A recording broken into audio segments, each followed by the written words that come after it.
Bills fans, I'm not even going to attempt to lie to you. I'm not going to tell you a white lie. I'm not going to tell you a partial lie. The truth is, this was likely the worst season y'all will have in the last 5 years. Shut up the Bills! It's not house band! It's not house band! Yeah, we the Buffalo Bills. Yeah, we the Buffalo Bills. You better know that. Look how we throwing and catching, cause we are unstoppable, yeah. You better know that. Look how we running and hitting, cause we are unstoppable, yeah. Reppin' the mafia, yeah. Reppin' the mafia, Bills, mafia, yeah. You better know that. Look how we throwing and catching, cause we are unstoppable, yeah. You better know that. Look how we running and hitting, cause we are unstoppable, yeah. Homie, now listen. Everyone play their position. Buffalo got a tradition. They say we tripping. They better get out our way. Top of the table, we flipping. We on a mission. Got an unstoppable team. Continue to follow your dream by any means. Buffalo, get in the Super Bowl ring. Cause we the Buffalo Bills. Yeah, we the Buffalo Bills. You better know that. Look how we throwing and catching, cause we are unstoppable, yeah. You better know that. Look how we running and hitting, cause we are unstoppable, yeah. Reppin' the mafia, yeah. Reppin' the mafia, Bills, mafia, yeah. You better know that. Look how we throwing and catching, cause we are unstoppable, yeah. You better know that. Look how we running and hitting, cause we are unstoppable, yeah. Mafia up in your city, time to get gritty. Screaming and yelling, we bugging. Look at the red and blue. This Stadium is an MVP year for Josh Allen. As an MVP voter, I said this last week. Josh Allen, he looks like an MVP. When you vote for MVP, and I can speak for myself, I think I'm one of 50 voters, you look at a couple things. Who's the best team in football? Who's the best player on that team in football? What do they look like as the best player on that team in football? And how much talent is around that best player on that best team in football?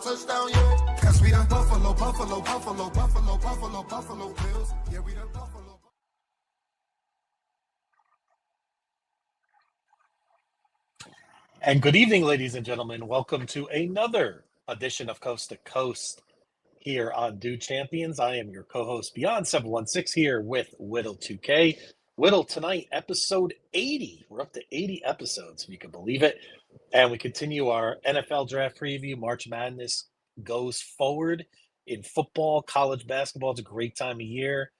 And Whittle, how we doing tonight? I'm doing good, man. We had some plans for tonight's episode, but unfortunately, due to some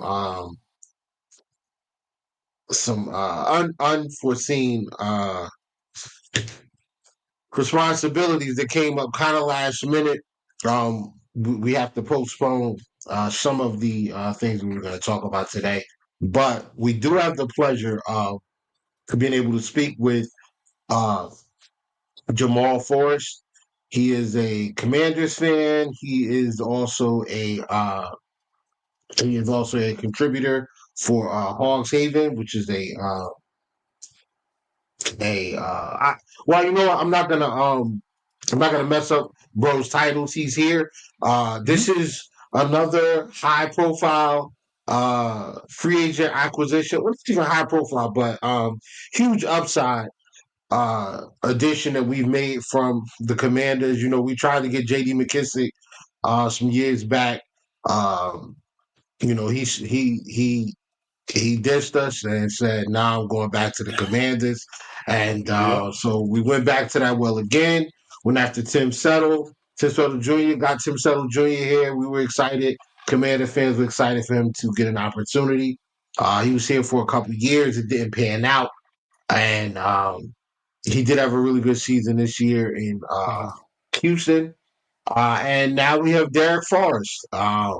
Safety, I happen to like a lot. His 2020, I want to say his 2023 campaign was really good. And 2024, he kind of fell out of favor with the new coaching staff and didn't get the same opportunities. Or no, I think it was 2022, and then he got hurt like 2023, and then he came back, and he didn't really get, you know, the opportunity to come back and really have a fair chance at winning his job back. But very excited to get him. and we brought Jamal in here to speak about it. So without further ado, I don't want to take up too much of this young man's time. We're gonna get him more in here. Jamal, welcome to the stage. How are you today, sir? Let's going fix this. This is wow. All right, here we go. There we go. What's going on, fellas? Appreciate y'all for having me. Hey, thanks for All coming right, on, no Jamal. doubt, no Appreciate doubt. it.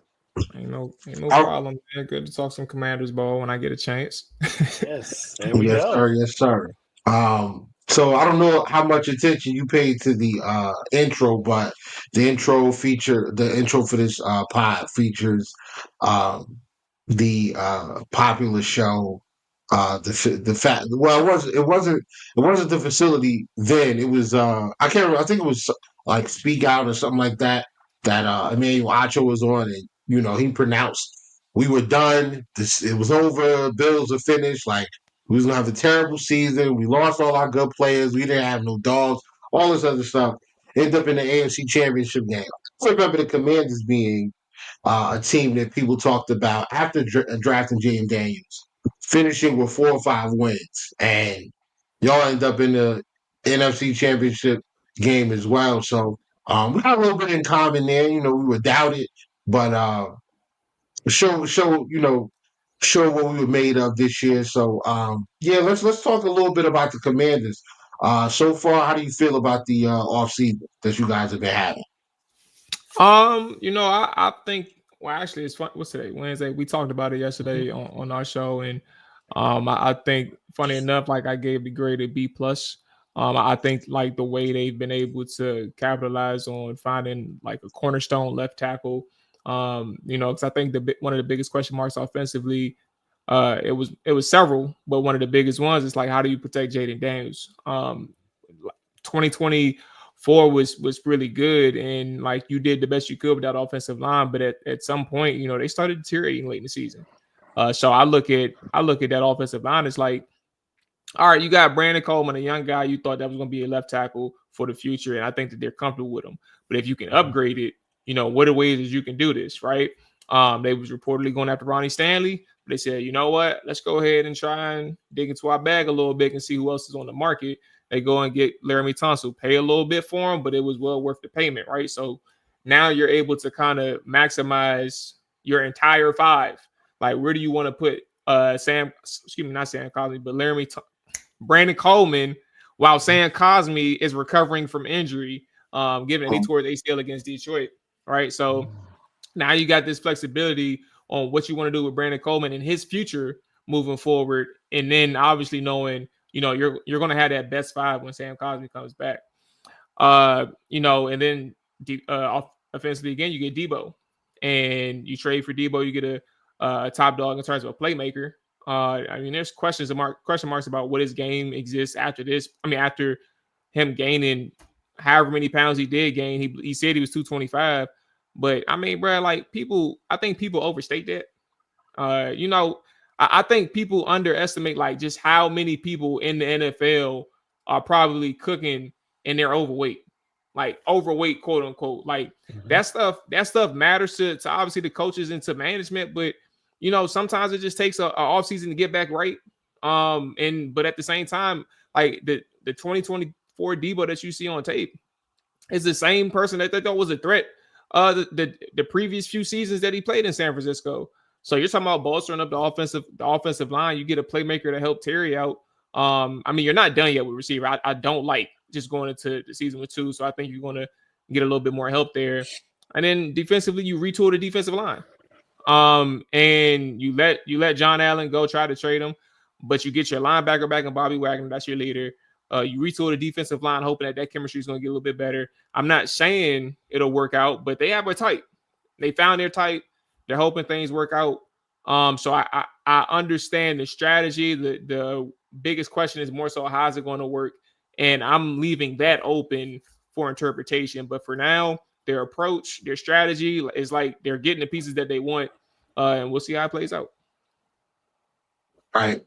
All right. So I didn't want to butcher too much of your resume, but an alumni of the Scouting Academy. If y'all don't know what that is, definitely look into that. They have a very good track record of getting people hired by NFL and collegiate teams as talent scouts.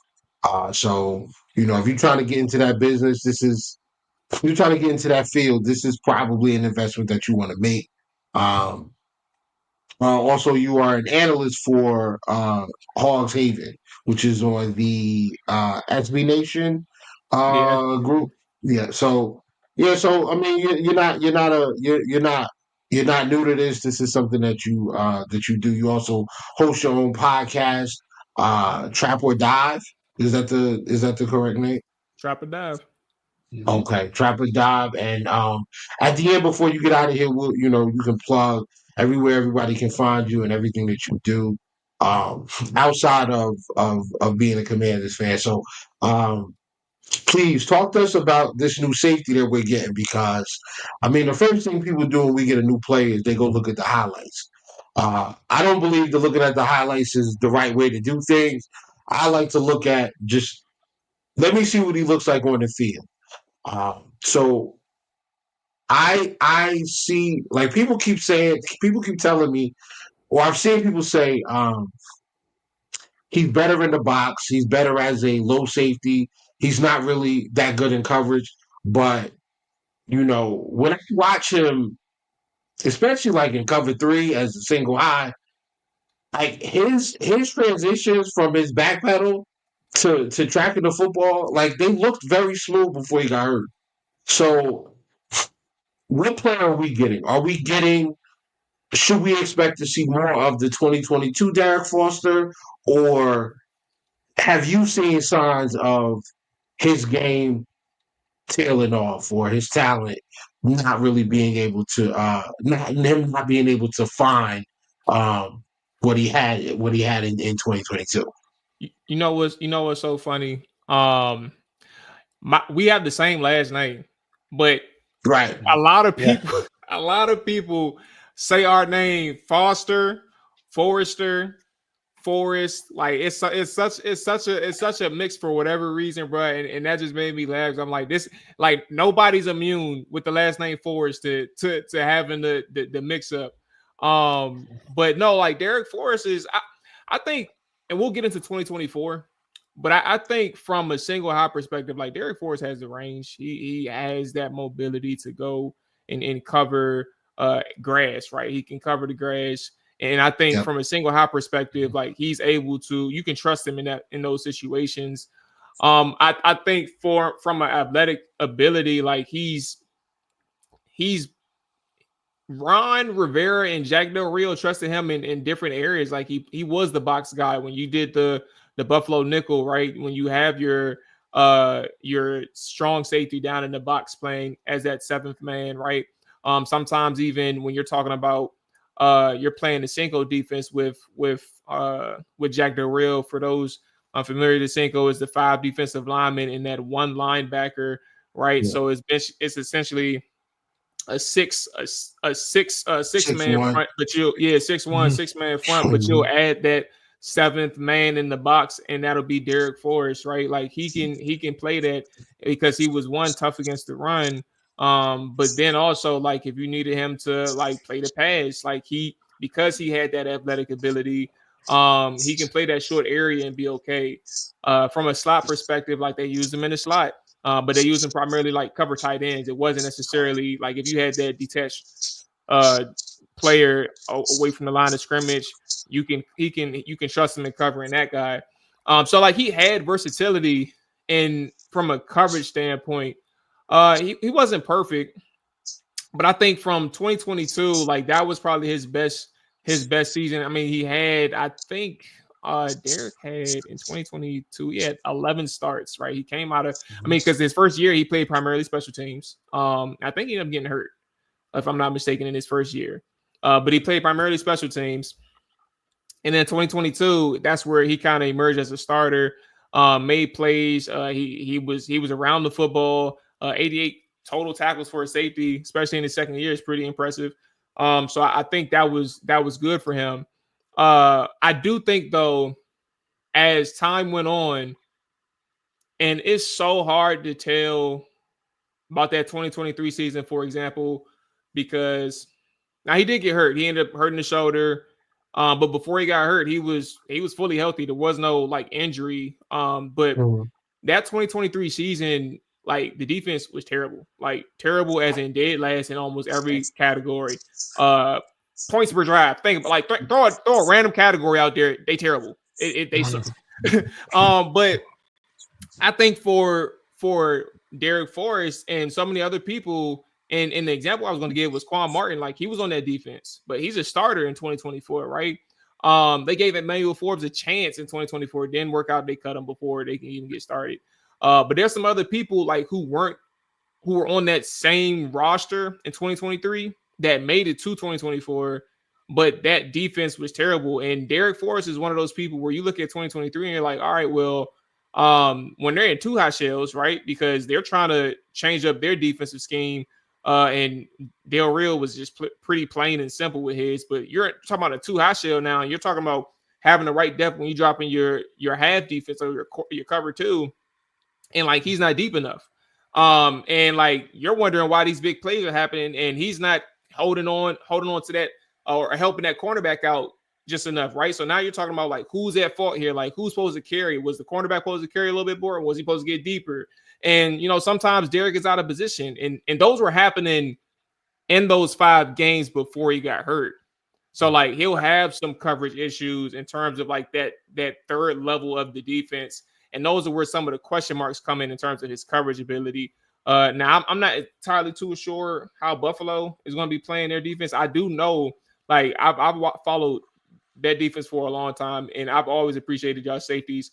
The one who just retired, Micah Hyde, like he thrived in Buffalo, and I wanted him in Washington before he came here. Like he's a good player, but like he was a dog with Buffalo, and like you never know what you can get out of certain people's defensive schemes, and McDermott brought that to Buffalo. So who knows? But that's for sure something where it's like 2023 was actually bad for a lot of people, and you just don't know exactly what the truth is with Derek, even though I did see some flaws on that third level.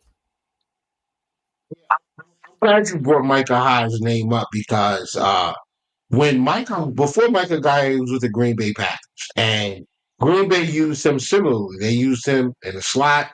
You know, they used him as a safety. They brought him down to the box sometimes. Sometimes they used him deep. But primarily, you know, he was more of a corner. And when he gets to Buffalo, he gets under McDermott and Butler and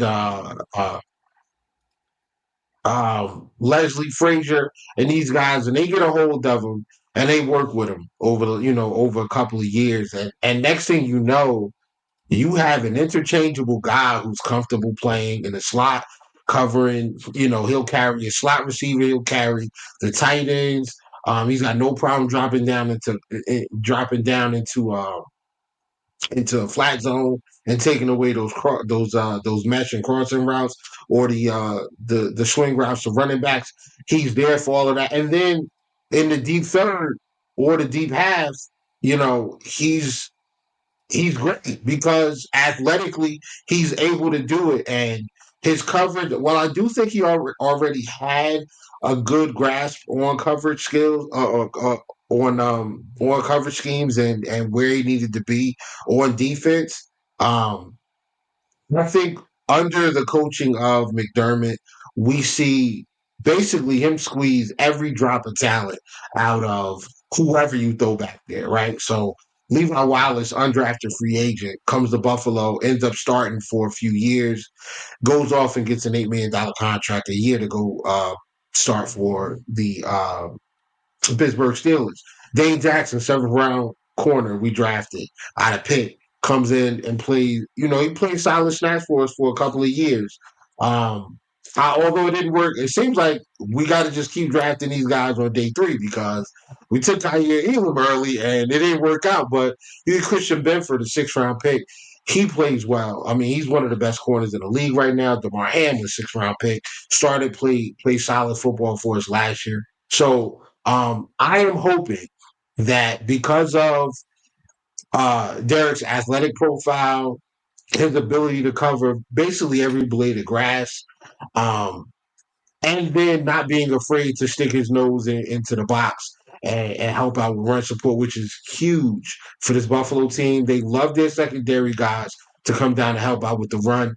Um, we play primarily a nickel, and we're basically undersized almost everywhere outside of the secondary. So those guys in the secondary come down, and and we depend on them to kind of help corral running backs on defense. So I love this addition. I am hoping that they get him in, work with him over this offseason, and by the time we get to like week 6, week 8, I'm hitting you up in the back channels like, bro, thank the Commanders for what we got because we needed another interchangeable safety. I'm hoping that his career arc kind of mirrors something like Taylor Rapp, where maybe it doesn't work out with his first team, but he comes to Buffalo. Buffalo does what they do with secondary guys, and now we have an interchangeable duo in him and Rapp. That would be awesome. And we still got Cole Bishop that is going to play, in the box. He's probably going to play some dime as well if he doesn't win the job. If he doesn't win the job outright. So if I had to ask you for an NFL comp, and you can't use Micah Hyde, who would you comp Derek to? Yeah, I'm not even good with comparison. I ain't gonna lie to you. I can't even. Me neither, Jamal. Don't feel bad. See, and that's that. I'd say something out of left field, and they'd be like, "Bro, what?" And it's like it is a little difficult. So I not to sidestep the question, but to add to the conversation about Derek.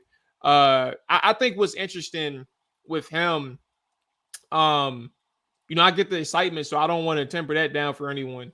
I think what his situation for Buffalo, and I think the way you all approached him, now y'all know better than me, but I don't know if y'all would necessarily be done at safety adding him, because I think for Derek, a player like Derek, coming off a year where you're primarily, now he did have a couple stints where he saw some defensive snaps, right? I think he only had like 50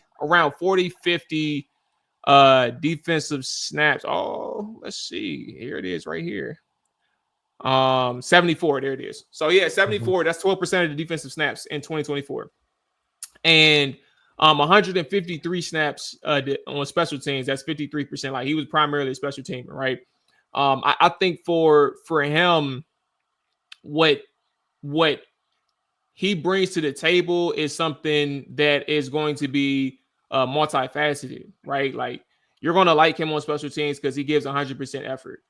You're never going to hear him complain about his situation, right? Like this was a unique situation for him. And when I mentioned like he played a lot of snaps in 2023 before he hurt his shoulder, like he played 99% of the snaps. Like he played 328 snaps before he got hurt.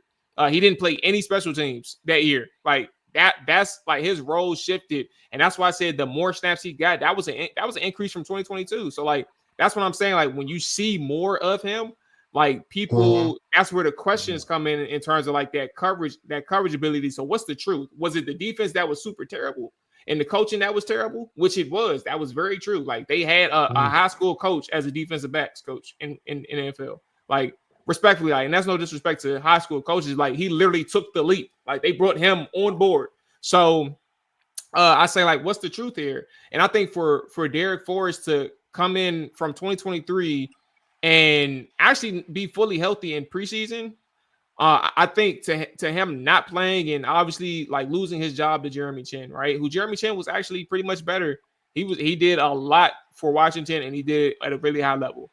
But to lose your job in that fashion, to not barely seeing the field at all, right? You get an opportunity in Buffalo where you can really compete for your job and really like stake your claim again on the defense and have a solid career. I think what you're getting from that aspect is more interesting than like who he used to be in terms of like how great was he in certain areas or how good was he in certain areas. I think that level of fire and that passion that was submersed or covered in 2024 is something that's going to be brought out in Buffalo. I don't know what that's going to mean for him, but like Mhm. that's something that you want out of a player who really had some flashes, some really good flashes in the prior years. Hey, Right. Jamal, do you think it was mostly scheme related with him in Washington? Or do you think was it more about the emergence of maybe a guy? I see you have some guys like Quan Martin or Jeremy Reeves. Like, is there someone on the roster that kind of really just leaped over him, or you think it's more or a combination of both scheme and maybe someone on the roster just overtaking him in Um, the depth chart? so Jeremy Chin played the same role as Derek Forrest, but I think Quan Martin is a fair question because Quan Martin can play in the box too. He can play in the slot. He can play cornerback if you needed him to. But he also was our post safety. He played the free safety, the single high if you needed to, right? But I think for Washington, you're talking about a guy who played in 2022 like a solid level. Like he was a promising safety. So from a scheme perspective, I don't think it was Derek. Like primarily, I think like this. I can't stress enough like how bad that defense was in 2023. Like they helped us get Jaden Daniels. Thank you. Like thank you for being always that be bad. thankful. Yes, thank you for. them, yeah. Well, I think we played the Commanders in 20.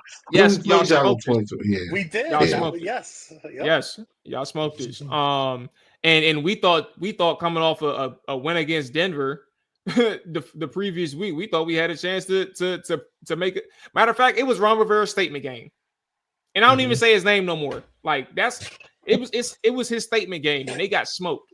And it's because that defense looked that bad. Derek Forrest was on that. He's playing that game.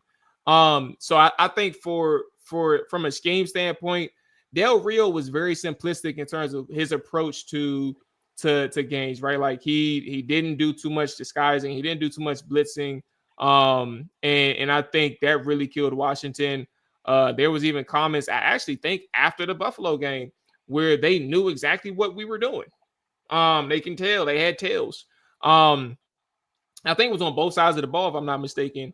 But like some of these teams really knew what Washington was doing before the snap even started. And I think that really hurt him too. So like when I say like it's scheme wise hurts him, but like he had flashes, but he also like had those moments defensively where like he was just among the rest of the other people, like, what the hell are we doing? Like, and they look like that on the field sometimes. Like, what are we doing? And like that's why it's like 2023, you don't know, but 2025 is a really good opportunity in a more protected environment, coaches who know what they're doing. You're going to see something different from Derek, but how good is his different? Yeah, and the beauty of him coming over right now. I mean, obviously it's just a 1 year deal, but I think honestly that's probably more cap related than it is anything else. And on top of that, you want to see what we get out of him in a year. So he's under no pressure to come in and start. He has an opportunity to win the job and make himself some money, if not here in Buffalo, someplace else. But Beyond, do you have anything else for our In good terms brother of here, Forrest? Jamal? Oh, Yes. Which Forrest? well, I mean, yeah. I know there's so many different ways to spell. Even when I Googled his name initially, I spelled it incorrectly. So originally, when I first heard we got this player, I was like, okay, thank goodness for Google. But yeah, I mean, one thing I want to welcome you to something, Jamal, the wonderful world of having a franchise quarterback. When you go into drafts now and you have that guy, and now you're on that 5-year rookie win. I mean, this is what a difference in the Washington Commanders, right? I mean, what ownership change, right? You hit on Daniels, you make some great moves. Like what are you looking for in the draft? I mean, you're picking right above us. I didn't have that on my bingo card this year. I thought you guys would take a nice leap this year, but didn't see NFC Championship game in your future. But what are you looking at in terms of the first round? You're right above us, so we could be pounding the table like, you took our guy, but just wanted to get your thoughts on that. Yeah, I don't think anybody expected how this season went. I was one of the few people like during the draft process, I'm always gonna pat my back on this. I don't care where I'm at, but I was one of the few people during the draft process who was actually like not flip flopping on who Jaden Daniels was. Like on my YouTube, like I have his entire draft profile available, broken up into 3 film sessions, and like it was literally how elite he was in certain areas. And I broke down some of his flaws from 2022 as well. So, but like point blank, I knew who he was, and like that type of season that he had. I mean, I ain't expecting him to take us to the. Nah, didn't expect it. And I think for Washington, you got to find a way to keep building on that. First round, I think you have an option. I mean, it depends who's on the board, man. I think the biggest thing I told you about the defensive line. I mean, when you have Dante Fowler, who, I mean, he was cool, but like he's like, just look at the first play of the defensive snap against the Philadelphia Eagles, and like that's kind of the summary of who he was as a run defender. And it's okay, like he's just a pass rusher. But that's my point. You lose a pass rusher, you got to find a way to get that back. And you got to find a way to get better as a pass rusher. And I think, like I say, if you can get somebody at 29 that you are in love with, and it's like, I think he is going to be a top tier starter. You go for pass rusher because you need that. If you are looking at somebody who's like, all right, I like this receiver, and like we need somebody who can take the top off of defense because, you know, we got Terry, we got Debo, but like we need some versatility at this position. You go for your guy. There's other positions, but it's like, how many are worth staying at 29 for versus like a trade back? Like we need a few more positions beyond. We need a few more, and that's kind of the headache of our situation. It's like, we know we got Jaden. We've done a good job of bringing some key veterans back. We've retooled the defensive line and offensive line. The trenches are retooled. But like we need some of those blue chip guys that can really take this team over the top. And we have some, but we ain't got enough. Yeah, and you guys spent some of the draft capital making some moves in this offseason as well. So yeah, trade back makes a lot of sense. But we don't have any questions in the chat. I'm gonna get you out of here, brother. I know you know it's been a long day. So I definitely appreciate you coming on. Hopefully before the draft comes around, you know, we can do something else. I'll hit you up because, you know, we're trying to put together some mock draft things and scouting things, and you know, you being an alumni of the scouting academy, we would like to pick your brain on some other prospects. So but I appreciate you coming on, man. Thank you again. And listen, man, the door's open at any time. Before you roll out of here though, Jamal, please, the floor is yours. Let the people know where they can find you, where they can find your stuff, and you know, and make sure y'all tap in with them. Whittle, beyond appreciate y'all again. This was cool, and obviously, like I told you, Whittle, I just appreciate, you know, just the love, support in that fact. Just wanted to have people on and have those conversations, so it's cool to have that. You all can find me at Let Maul Tell It. That is on Twitter, X, Twitter, Instagram, same thing. Trapper Dive is on all platforms where you can listen to podcasts. It's on YouTube. We are on Twitch, and then we have socials as well. So keep it short, sweet, man. Yep. All right, man. I appreciate it, man. Put that on the screen here for everyone that's listening here. If you want to give him a follow, there's the Twitter handle. You got yourself a follow. Jamal, it's been great to have you on, and I'm sure I have a feeling we'll be seeing each other again for the next few years. The way that hey, fingers crossed. You know what I'm saying? And then we did not get back anyway for 90. What was that? 91.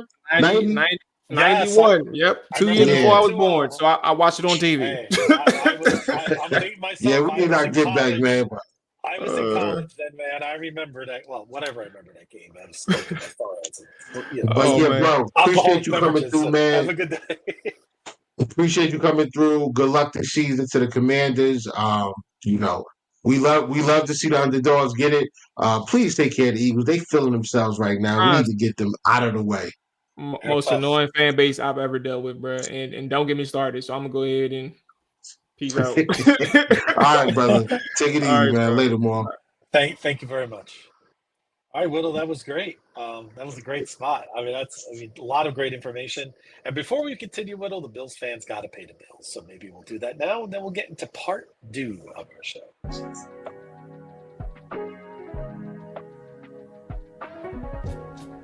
For the best Italian food in Western New York, Elliot Apollos, call 716-825-3675. The Lardon Construction Group. Fubo TV, the official streaming service of Do Champions.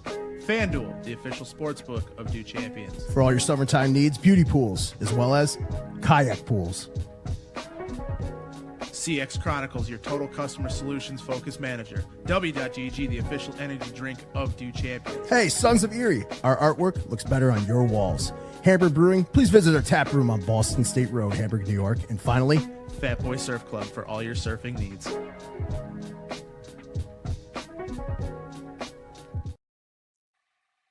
And welcome back, everyone. Thank you for that. And so, Whittle, great information. Yep. It's going to be interesting, with the Commanders because, again, they are picking right before us. They have some similar needs to us. I think, just looking at this draft, it's amazing at the end. There's not a team, maybe last 6 picks, from Baltimore 27 down to 32. Nobody needs a quarterback. Not even close, right? Right. So who's going to be the team, like potentially the Giants, Tennessee, maybe some, maybe even the Raiders, that is going to move up? I think there's going to be several of those teams are going to look to move down, especially Washington, like you said, because they did sell some of their draft capital. It probably would behoove them to move down and get some more picks so they can stack that defense even more. But you wonder if Bean's going to look to do the same, but we have more picks than they do. So that's going to be a very interesting part of the draft in that respect. Like I look at the safety draft and the safeties that we have currently under contract, and I don't know, man. I think that we might be done. Like I think we might be done wait, was I calling him Derek Foster the whole time?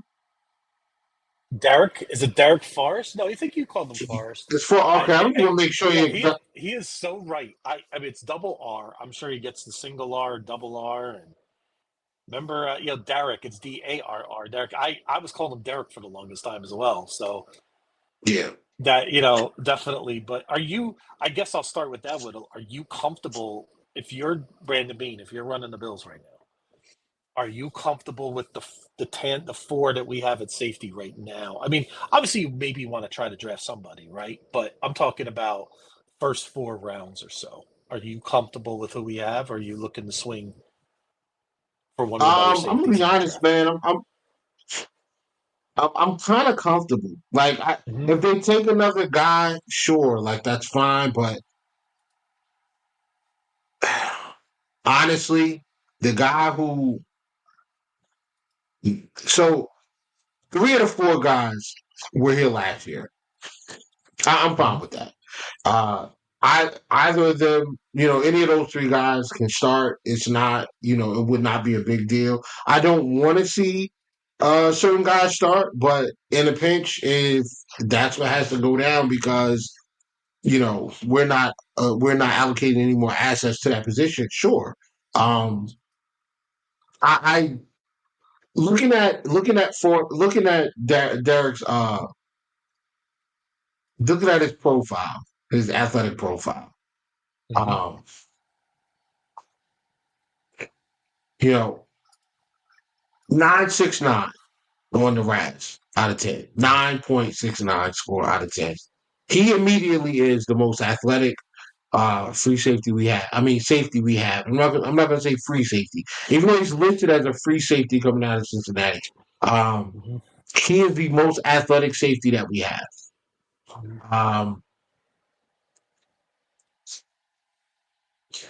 He gives me more because of his profile. I feel like he's more. he's more high than he is Poyer. Even though there Okay. are some Poyer traits to his game, right? Like the ability to come down and hit. He does. He seems like I don't want to say a talker, but I think he's like a trash talker. I think he might be a bit of a trash talker, which is Yeah. fine because I love you that know sweat. Benford doesn't say anything, right? Benford No. doesn't talk. Nope. Rapp is probably a talker too, a little bit. I don't think Bishop is a talker. I don't think Terrence Johnson talks trash. Like I don't think that these guys are like that. So it's a good balance. Let me get somebody out there that can trash talk. But more importantly, Yeah. though, um, the man ran a 4.42 right on the 40. I'm looking at his shuttle and the street cone, and they are above average. They're above average to good. Now, what the Bills were able to do with a 4.7 guy in Jordan Poyer and a 4.4 guy in Micah Hyde, they schemed around their strengths to put them in the best position. Yep. Absolutely. I think the reason I compare this signing to Poyer is more of the expectation. Like when we signed Poyer, I think it was 4 years, 13 million, if I remember correctly. We signed Hyde. We gave him a lot more money. I think it was like 5 something a year, if I remember. Yeah, so it's more about that. But I agree with you. The style of play mimics more of Yeah. Hyde than. But in terms of expectation, like when we first signed Poyer, like okay, he played in Philly, played in Cleveland. Sort of a journeyman guy. Didn't really know what to expect, and then he popped off the screen. So Yeah, I don't know if I don't know if the 1 year deal is based solely on we're not sure about what we can get out of him, more so than it is like we don't really have a lot of cap flexibility and we're trying to save as much as we can in order to, advance some other contracts that we have that we want to take care of some other guys. So with that being said, we'll get into the Matt Milano situation and what that means as well. But yeah, like I just think with the athletic profile, uh, I think you can coach him into knowing where he's supposed to be, and eventually, over time, over reps, it becomes natural. Like I think for Cole Bishop, early on, he was out of position, and then they got him off the field, and you didn't see him really for a couple of games, and then when he did come back in and play, you saw him totally different. You saw him more likely to be in position than he was to be out of position. I'm hoping for a similar outlook for Mr. Forrest. 5'11", 200 plus pounds, 39-inch vert, 11 foot broad jump. That's explosive.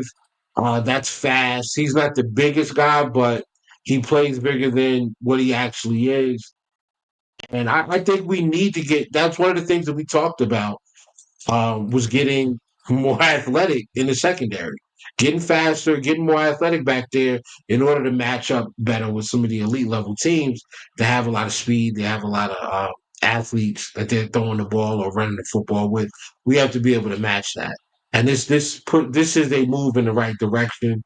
We'll see how it plays out. I have high hopes.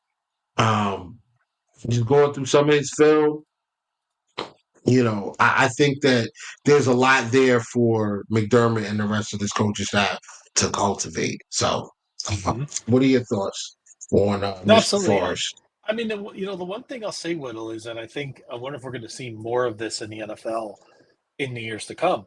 I mean, he's sort of betting on himself here a little bit, right? There were some of the teams that were reportedly interested. Miami was one of them. And who knows, maybe he was being offered multiple years, maybe 2. But he's thinking to himself, hey, you don't think that his agent and others that talk to him say, hey, you saw what happened with Jordan Poyer in Buffalo. You see what happened with Taylor Rapp in Buffalo. I mean, McDermott's like the safety whisperer, so to speak, right? It's like certain universities are great at, developing linebackers or defensive ends or quarterbacks, right? So Forrest is betting on himself here. I think it's a good move for him. It's 1 year. I get, he took less money than he probably would have gotten somewhere else. But listen, if he pops, right, he could either leave, right, go somewhere for 4, maybe some 5 million. You never know. Or maybe Buffalo keeps him. We'll have to see, how that goes. But I think it's such a low risk move, Whittle, with such possible very, very good rewards. So that's where I stand with it. It's one of my favorite moves of being in this free agency period so far. Yeah, so far I like it as well. I'm open for the best, man. I don't, based on the needs that we have and the way this draft looks. If we were to go safety, I don't think it's, I don't think it's in the first, 3 rounds of the draft unless a guy that we did not expect to falls to us. So, with that being said, Matt Milano takes a pay cut and gets a year chopped off his deal. He's going to be a free agent at the end of this upcoming season. And I believe the dead cap hit is like, I don't know. Kevin said something about it being like $11 million. I just want to confirm that before I go for further. For 2026, right? Is that correct? Yeah. So okay, I was just it's funny, Whittle. I was going to ask you that in terms of, is there still a dead cap if the player agrees to the rework, right? Like the player, it wasn't like I don't think it matters. Yeah, I guess they try to do that to make sure teams don't pull shenanigans and but still the player. I mean, this is a player that's agreeing to a pay cut to incentivize his contract. That's not very common, right? I mean, when I first heard that, look, my friend Thomas is here. What's up, Thomas? Second favorite Buck fan checking in. Yeah, good to see you, brother. They've had another solid offseason as they do down in Tampa. But I was wondering about the cap hit. Yeah, I'm looking at it, and the cap hit would be $11 million next year. 11.07, bro. $11 million, man. That would be his age 32 season. I think that's it. I think this is the last year of Matt Milano in the Buffalo Bills uniform. Now, I wonder, is Matt going to retire after this year? Because I can't see him going to. I can't see him after this year going someplace else and playing. And I can't see Buffalo bringing him back and, paying him much of anything when they're eating $11 million already. So they're eating $11 million no matter what they do now at this point? Yeah, no matter what. Yeah. So even if he re-signs with the Bills, they have to take $11 million in dead cap hit next year. Yeah. Wow. Oh yeah, it's a void. It's a void year, so I think the only way would be to. Let me not say anything. Hold on, let me try to. No, it sounds right to me, Whittle.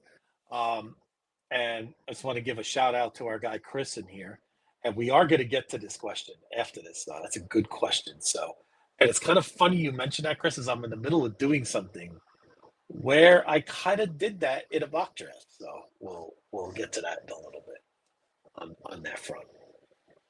Man, so real quick, bro, Matt Milano is like one of my favorite Buffalo Bills, bro. Like he is.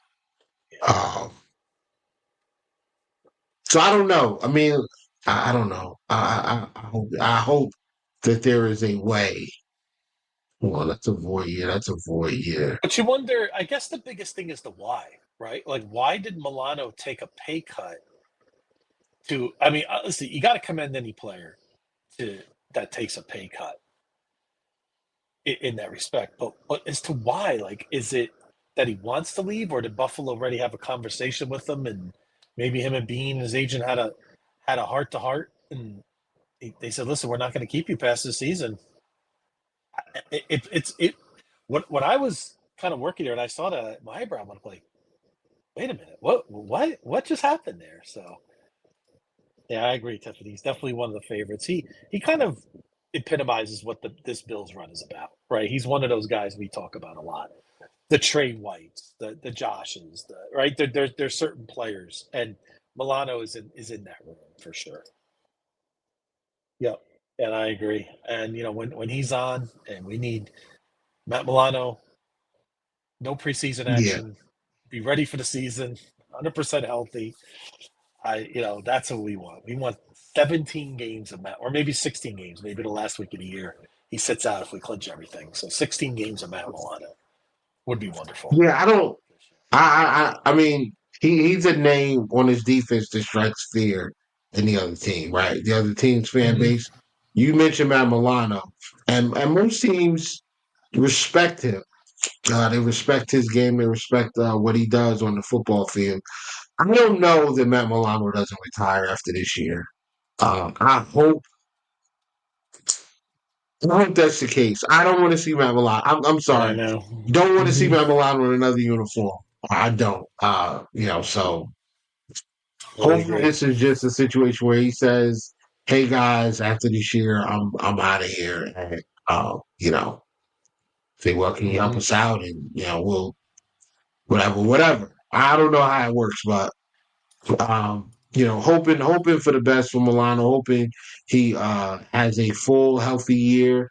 And if this is not his last stop, hopefully he plays well enough to earn himself a lucrative contract in the NFC somewhere going forward. Far but, away from the Bills, like Seattle. Right. Yeah, like some places we don't have to play next year. I mean, the year after. Just don't go to the Jets. I don't want to. No Florham Park. No Dolphins. None of that. He's not going to do that. I don't want no He's like not gonna do Thurman that. Thomas. Thurman Thomas playing in the Bills uni. Bruce Smith in a Washington. Right, Andre Reed in the Washington. I want no part of that stuff. So I'm with you, Little. Yeah. Speaking of former Bills, man, making headlines right now. Stephon Diggs is taking a meeting with the New England Patriots, and it's like, bro, just move on, dog. Like, I mean, it's over. You're not going to get your get back. Like, your get back was that Week 5 matchup last year in Houston. That was it. Like, I'm sorry, you're not going to be able to continue to stick it to Buffalo every chance you get. You don't really have chances left. Just that would hurt because that's my Diggs' favorite memories was this, Whittle. Right? Remember when he went to the crowd? When he came out. Oh yeah. Who was that? That was Miami or the Jets? I think Miami. It was England. Remember we played. Remember it was. Remember McKenzie's 13 reception game? Wasn't that? Remember that monster game he had? Yes. That muscle in against Mac Jones. Yes. And Diggs had that, and he told the crowd to shut the up, and he started pointing. That was great. Yeah. That was one of my favorite things always. No, he's a dog, man. He's a dog. We need more dogs, but you want him back? So if you got him for the right price and it made sense, all the air was cleared. Josh was okay. The room was okay. You bring him back for one season.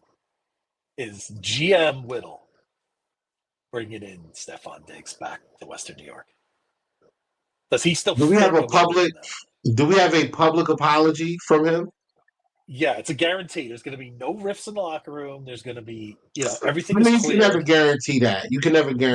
I would say, let's say him and Josh. No Josh and Stephon reading statements like Jim Kelly and Thurman Thomas did back in the day, which I thought was the worst. Everything's fine I've ever seen. If I'm old enough to remember that, right? But let's say it's genuine, right? They clear the air. Everything's okay. I get. It's got to be a true bro. Listen, wait, no. It's got to be a true reconciliation. I mean, like, I need them to reconciliation. Yeah, I need to see Diggs and Josh at a park with their dogs, and their dogs are playing, and him and Josh are just shooting. And you Yeah. know what? Vince That does I the would Southern need to Cal see. down to Josh's I would house need and to take see him there. that. I would need to see that. I would need to see.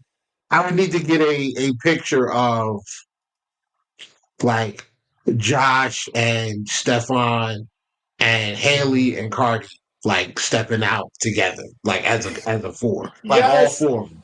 And if we Could you see that, imagine that? Oh, that would be amazing. if we I think see that. that, I'm good with it. But Yeah. it's gotta be genuine and great like chemistry, like it was, man. Like Yeah. they really gotta have like that conversation. Maybe they need to, shoot the fade or something in somebody's backyard, get Mhm. it out of their way, and and that's it. And then they come back and they're good again. I could be okay with that, but I just don't see I it. just don't see it. I think him and Palmer are I don't want to say similar. I don't want to say similar, but I think what you're expecting from Palmer is kind of what you wanted from Diggs. You wanted a guy that could beat man coverage, be a reliable go-to target in situations where you need a reception. You need a guy to get open. You need a guy to get separation. You need a guy to make himself available. That's the guy you want to have. So it sounds great, man. I just don't see it happening. And the other And thing is, we don't know how he's going to be after that injury either. I mean, that's a whole. He's not getting any younger, right? I mean, he was yeah, still looking pretty good before the injury last year, but you don't know what that's going to take. I just don't see it. Some team out there is going to give him a decent bag to come in and say, just get us some volume catches, and maybe Diggs can might just be the keep. Patriots, man. Could They be. already got Yeah. Holland. Oh, I think I did that by accident, Whittle. Sorry. I changed there. Oh yeah, I was looking. I My was like, bad. wait, I'm That still was on the screen. What that happened? was an error on my side. User error, ladies and gentlemen, for everybody out there saying, what in Oh, the okay. world is going on here? So All anyway, good. I All right. Well, digress. I don't want to ignore Chris's question, but Yes, I want to bring would that up you? again here. Yep. Okay. Go for it. What So you got it there? Chris's question is, would you trade up in round one, and how high for either position? Same for round two. So I don't believe that you should do any trading up in the first round, especially not for a defensive tackle, because I think defensive tackle is so deep in this Mm-hmm. draft that you can wait. Actually, in round one, I don't think you should trade up because there's so many available. Round two, I mean, if you have a guy that you pegged as this is the guy I want, then yes, it's less expensive to trade up in round two than it is in round Mm-hmm. one. Round one comes with that 50 option, which some teams covet. The Bills really don't. I think the more likely scenario is trade back.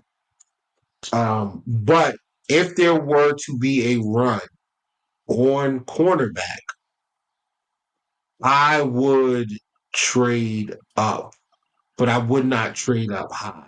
I would not Mm-hmm. try to go up 10 spots or 15 spots to go get a guy. It's too expensive. It's going to cost you too much capital. Yep. That's gonna hamper your ability to move in the rest of the draft. I would, apparently today I found out that Trey Amos is cornerback number 10 to some people. Um, To who? yeah, somebody told me that What? What? somebody told me they had Noah Williams and Jacob Parrish higher than uh, Trey Amos, Yep. which I thought was Yep. kind of crazy. Yep. Somebody put By the way, Darian Porter higher than him. I mean, like, I just don't see it. Benjamin Morrison's coming off of a bad hip injury that cost him a mm-hmm. season. I don't know. That was You know news what? to me. Little, you know what's funny? I've been doing a mock draft here during the show, and I took a guy at 30 that we were going to get to. Well, he's getting a lot of buzz. Landon Jackson, right? A guy that I Uh, know Bills fans are going to love it. But what I did was I traded up to 44 with Dallas because Dallas is lacking some picks later in the draft. And I traded a fourth this year and a fourth next year just to kind of keep our second this year. And I took Trey Amos at 44. So imagine if we did something like that where we got our guy. Even though I'm not crazy about Landon Jackson at 30, if you told me we go up and get a guy like Amos at 44 and you could still have that pick 62 in your back pocket, I think that's something I could live with. If they are so enamored with Landon Jackson, I'm starting to believe that they could be.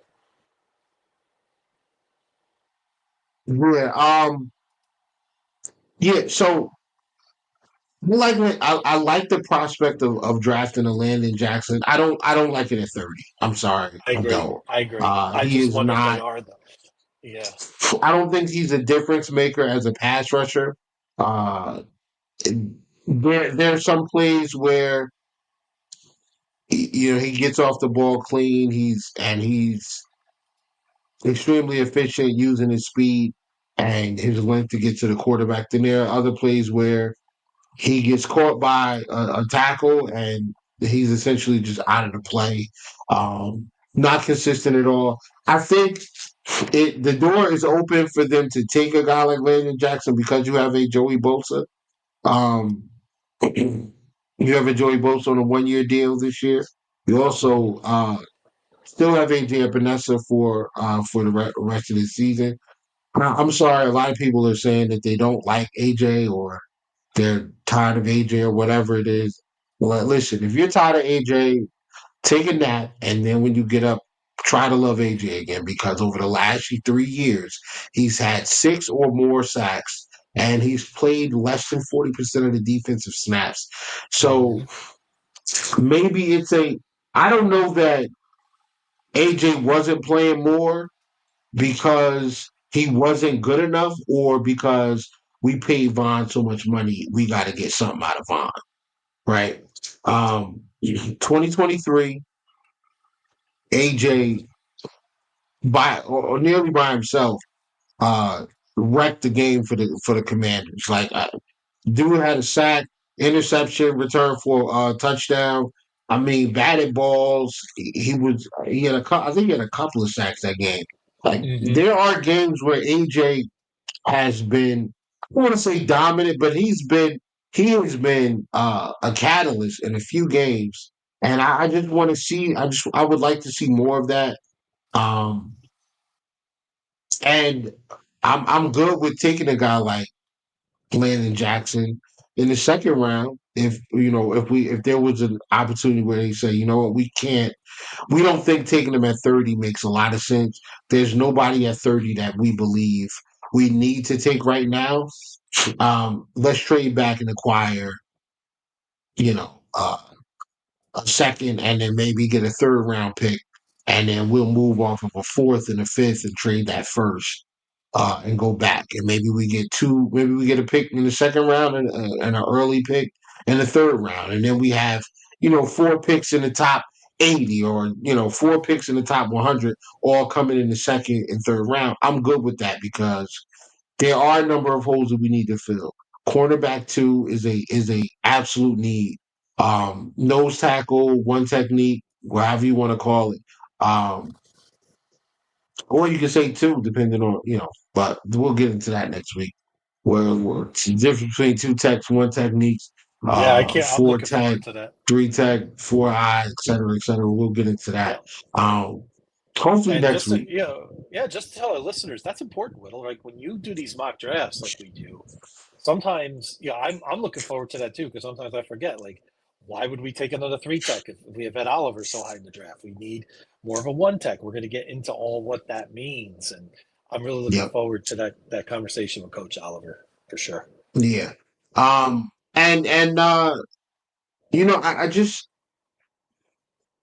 I think if the Bills need to address so many spots on defense. And when I say so many spots, I don't mean like I feel like we have depth in a lot of different areas.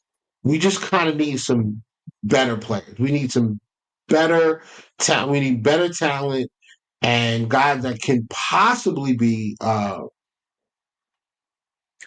difference makers, right? So, yeah, Landon Jackson may not be a stud right now, but who knows if we take him and he's playing, he's mixing it up with taking snaps with Rousseau and taking some snaps from Epinesa, and he's kind of getting his reps.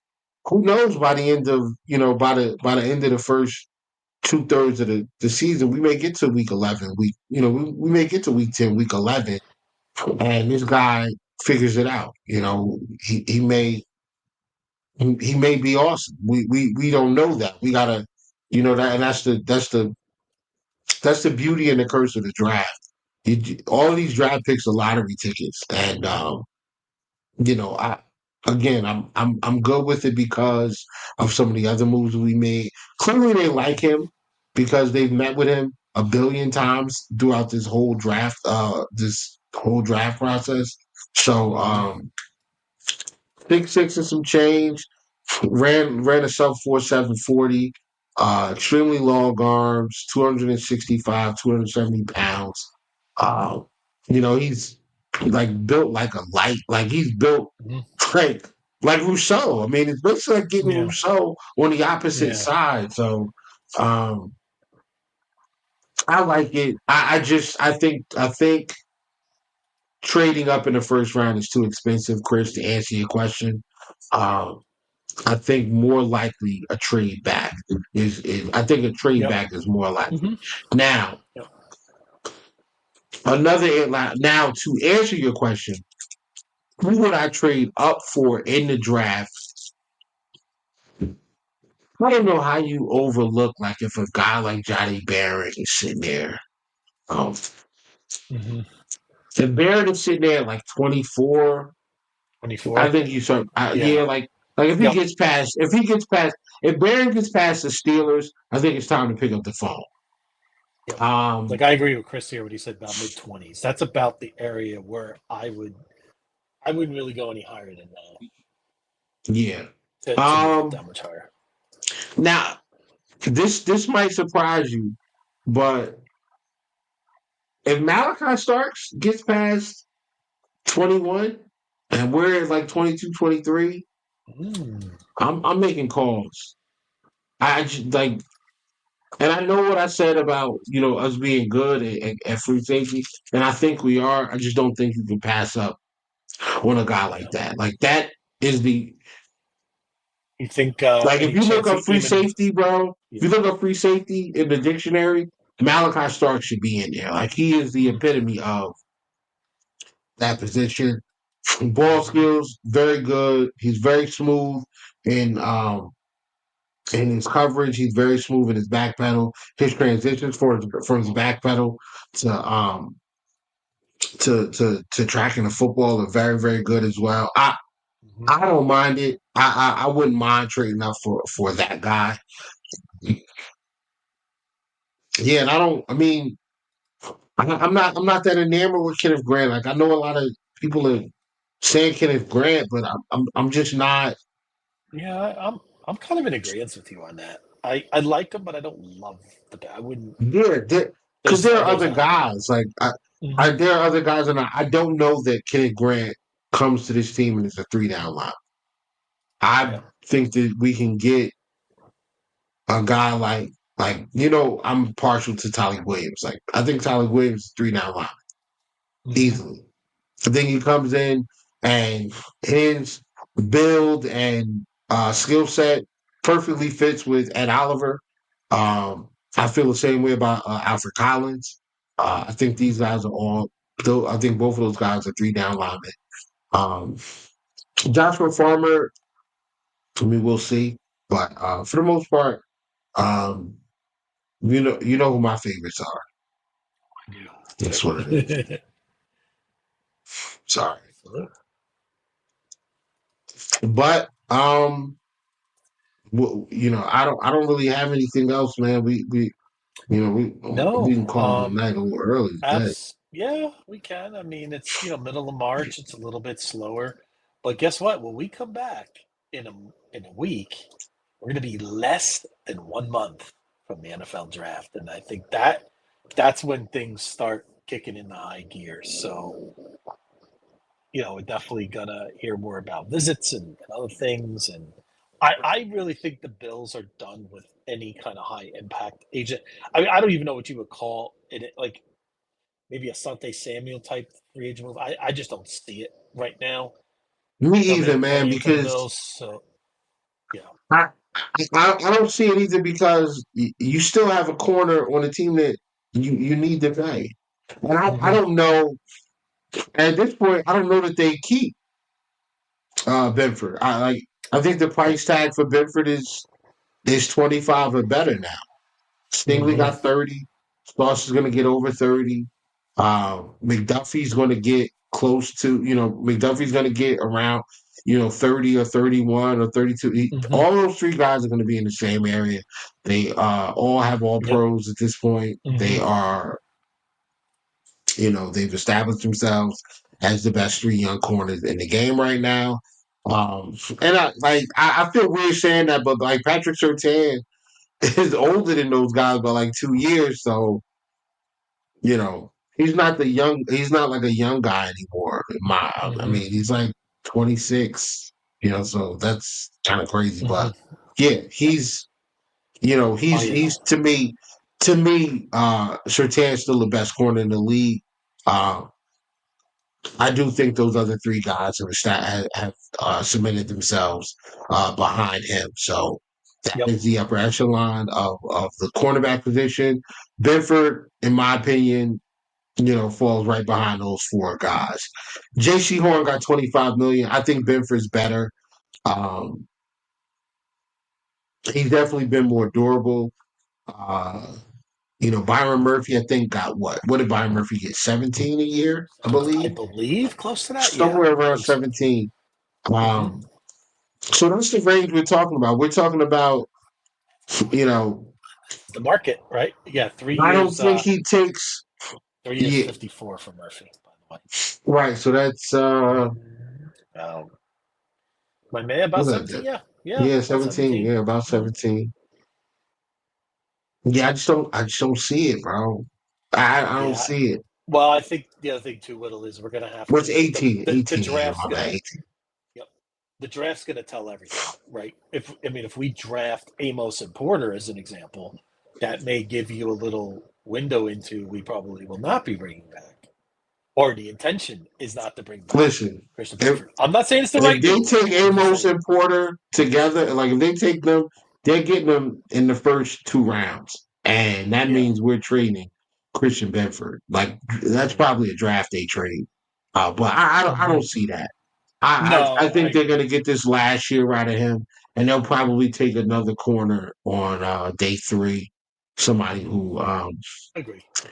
I mean, I was thinking a guy like Dorian Strong is a day three guy, but I was told he was better than Trey Amos today, so I don't know. Um, yeah, it's been it's Yeah, been it's it's been interesting today. I don't even know what to say So to that, Will. yeah, so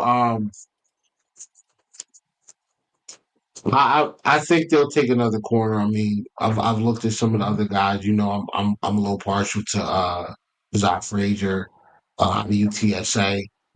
We missed the boat when we didn't take Tariq Woolen. I think this guy is Yep. every bit of I think he's a better player. I think he's a better corner than hmm than Woolen was when Woolen came out. He's not as explosive of an athlete, but definitely the better player right now. So I'm partial to him. There's another Yep. guy from Villanova. You know how Yeah. they do. Hey, They love their that's pipeline Mr. school. Bedford. Yep. Yeah, I think it's Isis Waxter or something like that. hmm So we'll see what happens with the Bills. Let me ask you this though before we get out of here. What do you think? Do you think?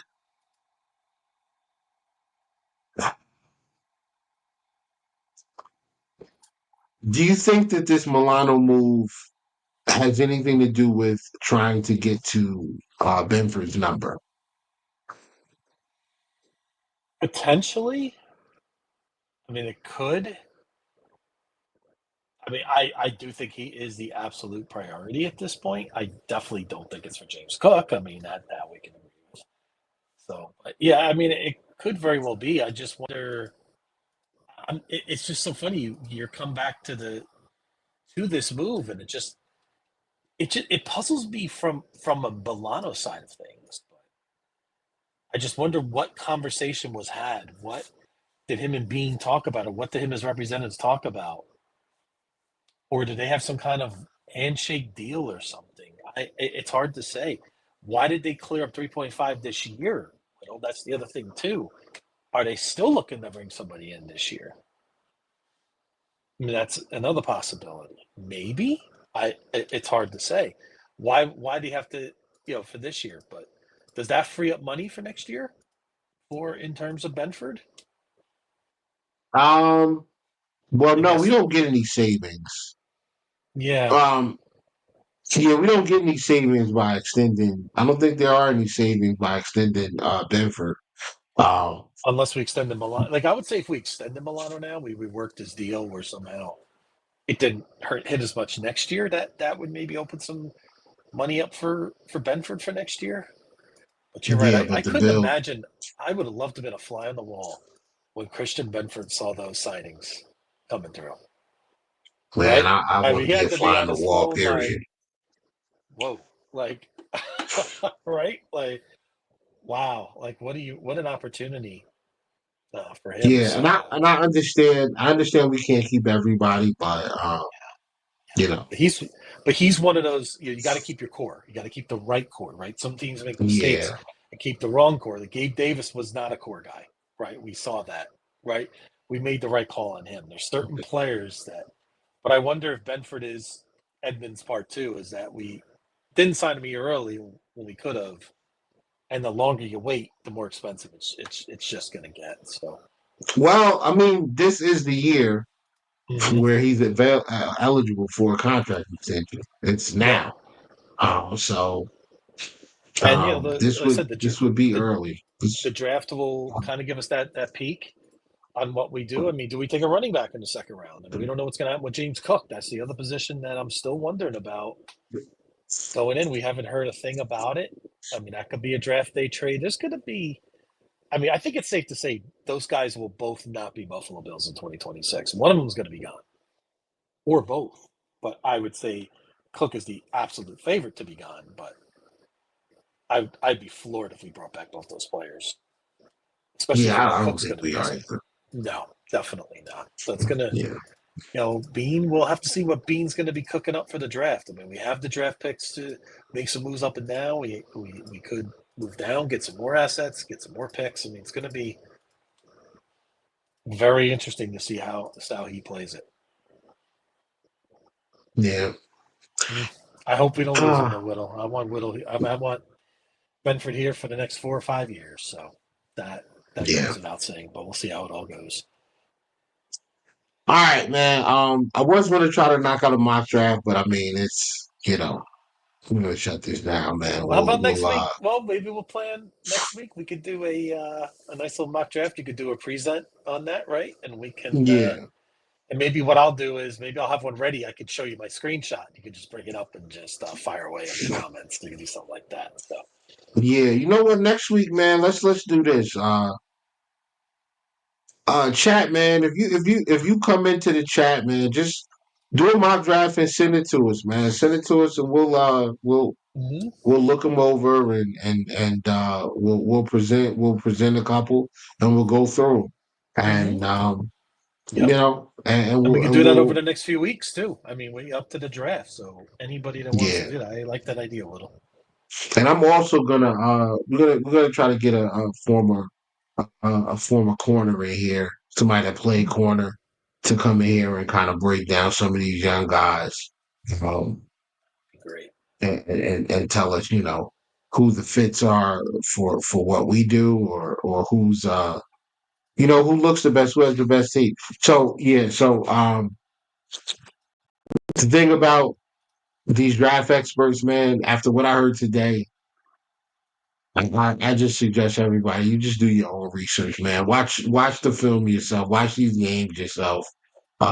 You can go right on YouTube and watch full games of all of these players on defense. You can watch all of their defensive snaps from certain games. You just got to go out and search for it. But after what I heard today, man, I thought that was crazy talk, and I heard it from more than one person. So, with that being said, man, I got nothing left. I'm ready. I'm ready to get out of here, brother. Yeah, and I want to again thank everyone today. Jamal was a great guest today. Really enjoyed that. And again, make sure you follow him on Twitter for some great Commanders talk, and he's got a great pod going as well. So, and thank you again to everyone in our group chat. It's always great to hear from each and every one of you. You bring so much to our pod. So, Whittle, that's all I have. Absolutely. And make sure y'all go check out Jamal's podcast, Trap or Die. That's a nice little play on words. Traps and run plays, so was the dive. So but yeah, that's cool. And it used to be like what was that? I think it was Young Jeezy came up with Trap or Die. So I think that was like Young Jeezy. Yeah, that was a Young Jeezy thing from back in the day. So very clever, very clever. We appreciate that always. So with that being said, man, let's get up out of here. And appreciate everybody coming up. One last thing. Don't forget your brackets. And don't forget to take St. John's to the Final Four. So let's go that story. That's all I had, Whittle. Have a good night. It's okay. Don't take my advice on that. This fight, man. I'm trying to acclimate myself. You're somebody. You can get on board. Yeah, but my brother-in-law played for North Carolina UNC. So okay. I might. I might try to acclimate myself to them, and then we'll go from there. At least I won't be happy with you as a Duke fan. No, I know. So so well. He's a Bulls fan too, and I'm a Celtics fan. So we already have basketball beef. He's watching that 30-on-30 over and over again. That's all he's got right now for his team. So yeah, man. But all right, folks, appreciate it. Appreciate y'all. Thank you again, Beyond, as always, man. Thank you, brother. We'll do this again next week. As well. All right, man. See you soon, bro. Go Bills.